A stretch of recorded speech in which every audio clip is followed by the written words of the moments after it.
Hey, what's up everyone, Saint Time Gaming here. Welcome back for another Division 2 build video. Well guys, you've probably seen that hilarious intro right there, and I'm going to explain how that is actually possible. I'm pretty sure you probably guessed it that I'm using improvised gears. Yes, I am using improvised gear, but it's actually different than the couple of improvised gear build I made. The first one, I'm pretty sure I made it with the critical hit damage, and the second one I went for the backfire SMG and I used the hazard protection because whenever I reload my backfire, it gives me bleed. So with the hazard protection, I wouldn't feel any bleed, and also I will be immune. But the problem with that build was the red and purple NPCs. Yes, the red and purple NPCs were doing so much damage, and I didn't had any sort of healing on that build.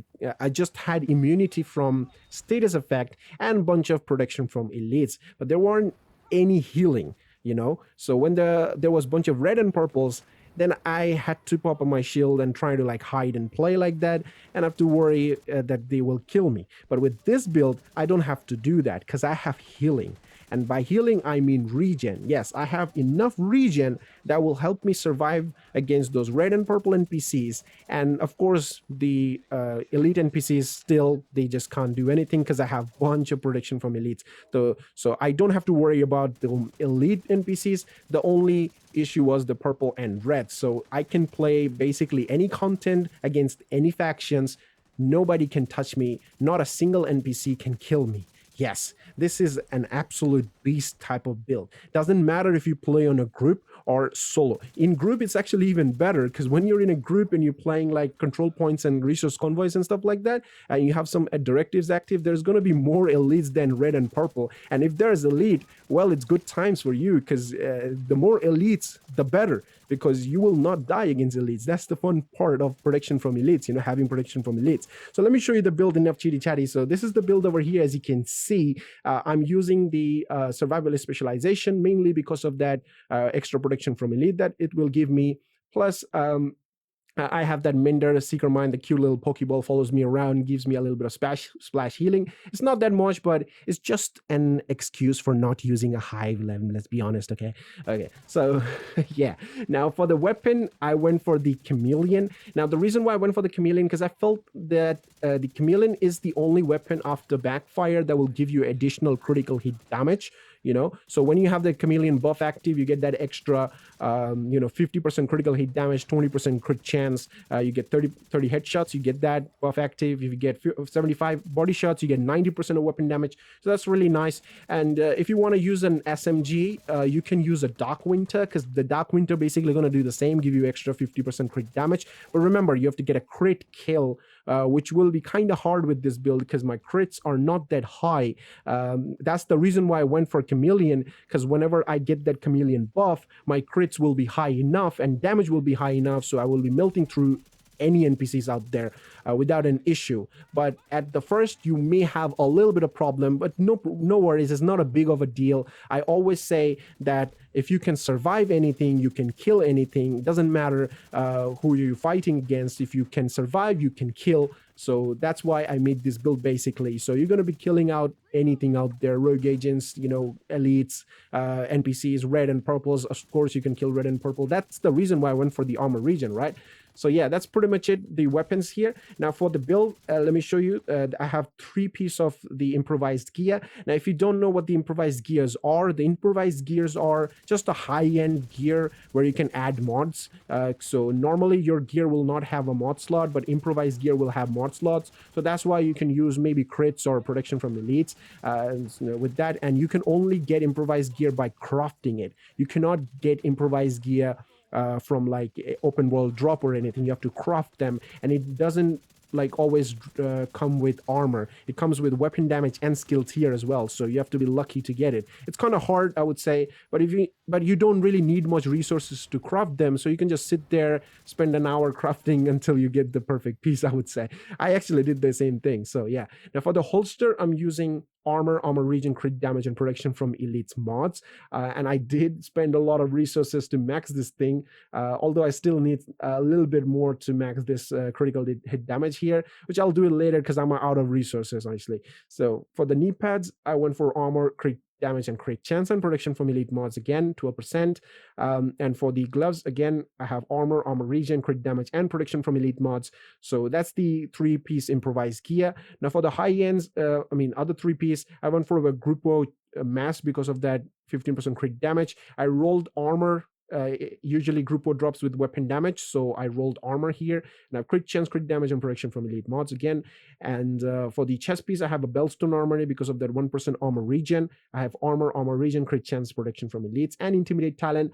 I have actually dual thoughts about this intimidate talent. So when I was fighting, I felt like I was fighting in a medium to long range most of the time than close range. I was fighting close range, and I will show you the gameplay of close range basically most of the time because I want that extra damage, right? So yeah, but I felt like I was fighting, medium to long range, like 50-50, I would say. So I would use, obliterate talent here instead of intimidate. But then again, intimidate will do 35% multiplicative damage, so I'm sticking with it. So yeah.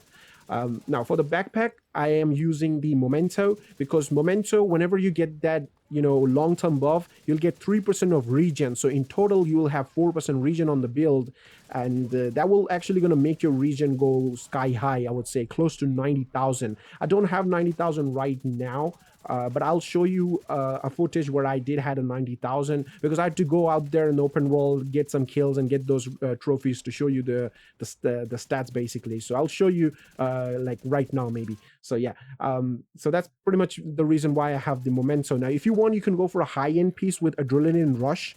The Adrenaline Rush will be a better choice for fighting, like starting the fight. Adrenaline Rush will be nice because when you start a fight, you will not have Momento buff, you will not have Momento like regen, you will not have Momento trophy. They're basically the same thing. You will not have the, what is it called, the bonus armor. Yeah, the bonus armor, that's the what I was going to say. Okay, you will not have the bonus armor from Momento if you start up a fight at first, so you have to be careful. But otherwise, it's just okay to use Momento, and it's actually way better than anything out there. And that's gonna give me that regen, which will help me survive against those red and purples.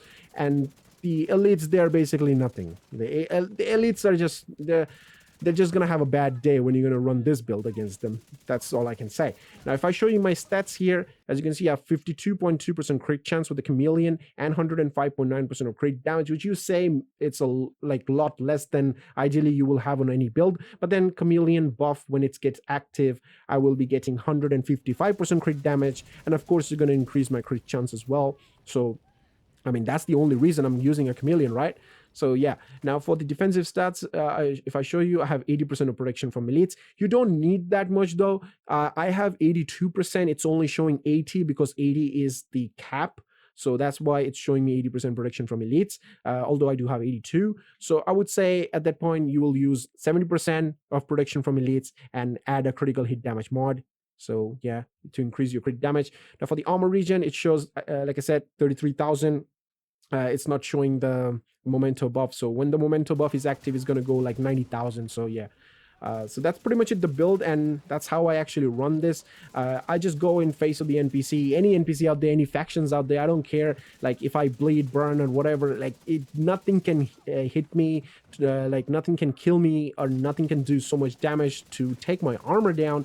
It's just absolute fun and hilarious. If you want to annoy the heck out of the NPCs, just use this build. Even I try to drag those suicide bombers back at their own, NPCs like factions, and so they explode on me and they die. So I actually did that. I did everything I could to just like have a absolute hilariously fun day out there while I was farming for resources to max out this build. I did so many control points. I have lost count, to be honest, with this build. I never did so many control points like so fast, to be honest, and it's just absolutely hilarious. You should definitely give it a go, and especially in a group. In group, it's actually even better. Yes, you should definitely try it in a group, because usually in a group, players will run a high DPS build, or like Hunter Fury or something like that. They're going to run it, to farm those control points, or like, you know, skill builds, and you're just gonna go straight up to the NPCs and just stay there and just annoy the NPCs out there, and they're gonna be like, how are you not dying? They're gonna ask you the question, they're gonna inspect you, and it's gonna be absolute fun. Just try it out, let me know how you feel about it. That's basically the build, and I hope you guys enjoyed it. And I think I added enough like video clips, because I had a lot of them. Like I had to select which one should I add.